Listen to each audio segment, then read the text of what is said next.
And we're in. Nice brunette.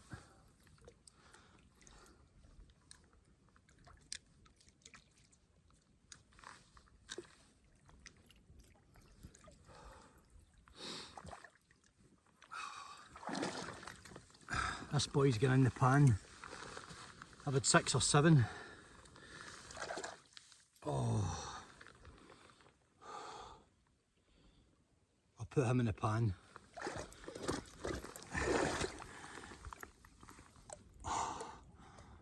Beautiful. Look at the colours on him.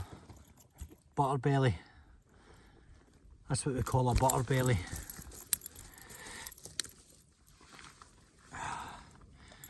Couple that size and that's me fed.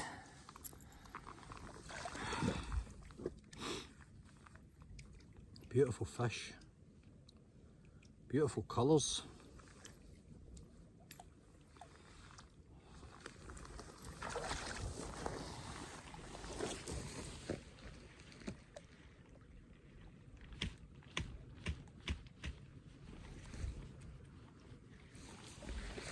Lovely. Always nice to catch a wild brown trout. As I say, I've had 4 or 5 smaller ones. I've lost 2 or 3, but they just go back. And I did decide to, it's years since I've kept a couple of fish. So I'm just going to keep a couple. And I'll pan fry them with a little bit of garlic, a little bit of garlic butter, and that'll be it. And it's really simple. I'm casting a number 3 stripey. Never ever fails me. Lightweight, Abu spinning rod, 8-pound line, dead simple. Really simple. This is a little natural wild brown trout loch in Sutherland, and full of brown trout, and sometimes they just can't resist the spinner.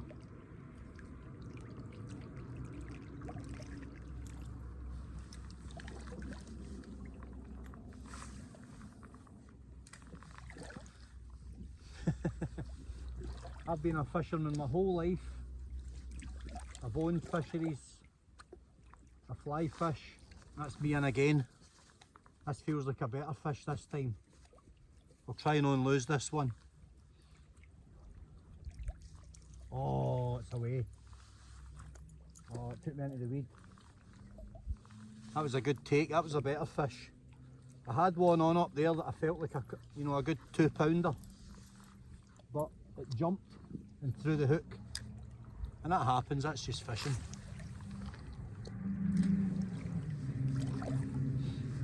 The days of getting upset over losing a fish are long gone.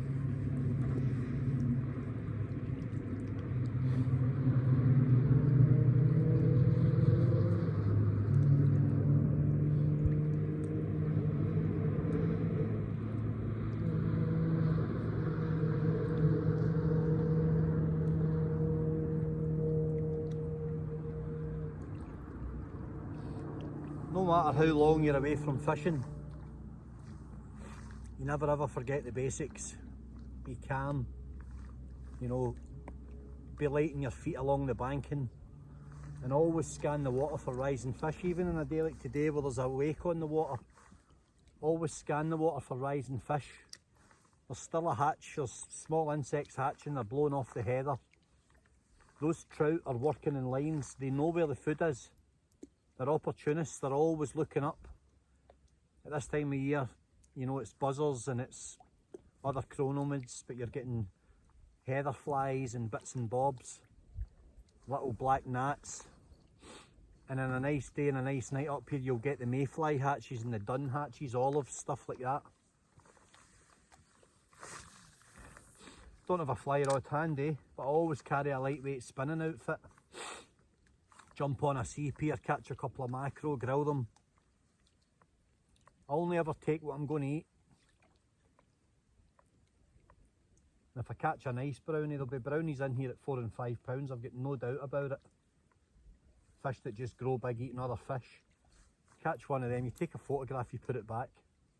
They're the breeding stock. There's something really simple about, you know, I've got one spinner, I've walked all the way around the place. I'm fishing up in the water so I don't lose it. I can kind of tell by the landscape, you know, where the shallower water is compared to the deeper water. And I'm not scared to like let it sink a little and fish the deeper water.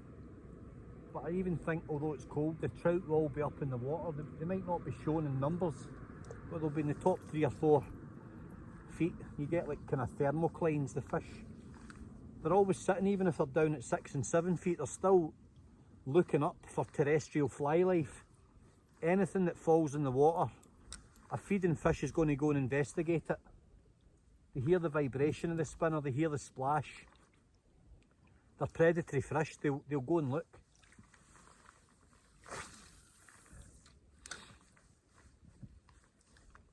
I'm thinking I've been fishing for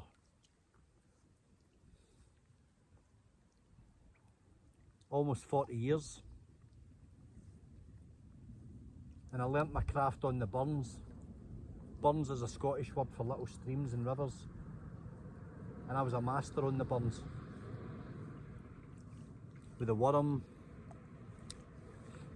with little number nothing mep spinners, with the fly, little dry flies, but mostly with the worm. The bare worm as we used to call it.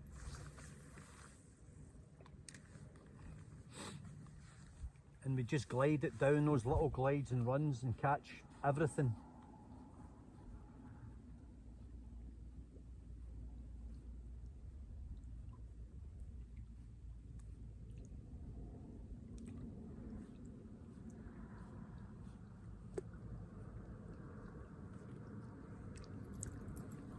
I used to fly fish over 100 days a year when I had to fish these. I don't mean all day long, but I would cast a line at certain times throughout the day, and fishing's something I don't do enough of. Very, very relaxing.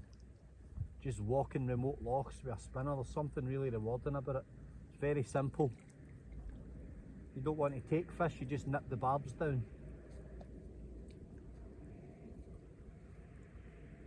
But the stock in these lochs is so abundant. A couple of trout, I'm going to eat them today. Nothing goes to waste. And I very rarely take fish, but I'm here, so I'm going to have them and I'm going to enjoy eating them. And you know, some people frown on it and all the rest of it, but if they spent their time looking at the damage that captive bred otters and seals and mergansers and cormorants do, they would be shocked compared to me taking 1 or 2 for the pot. And I will enjoy them.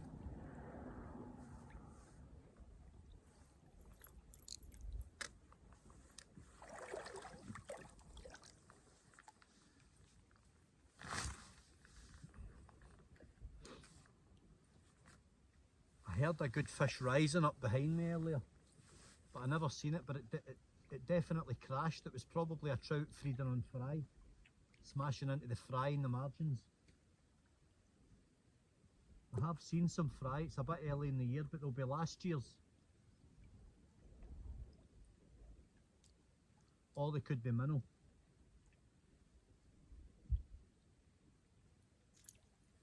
I'm pretty sure there's minnow in a lot of these lochs.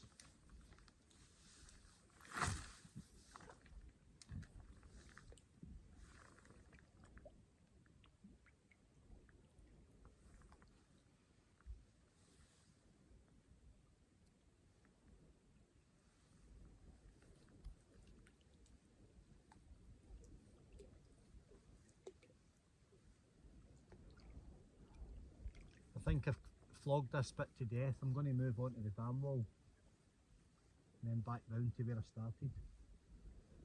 I'm happy. got something to eat that wasn't purchased out of a freezer or off a shelf.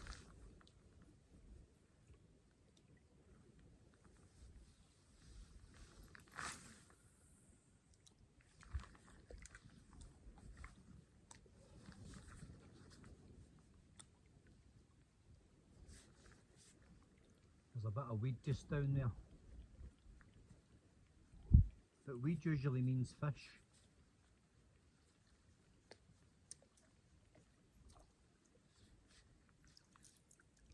Yeah. A little bit of blanket weed.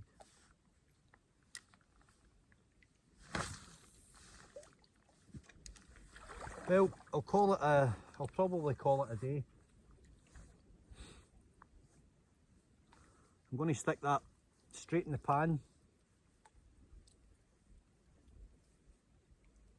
And that will be dinner. Well, it'll be lunch.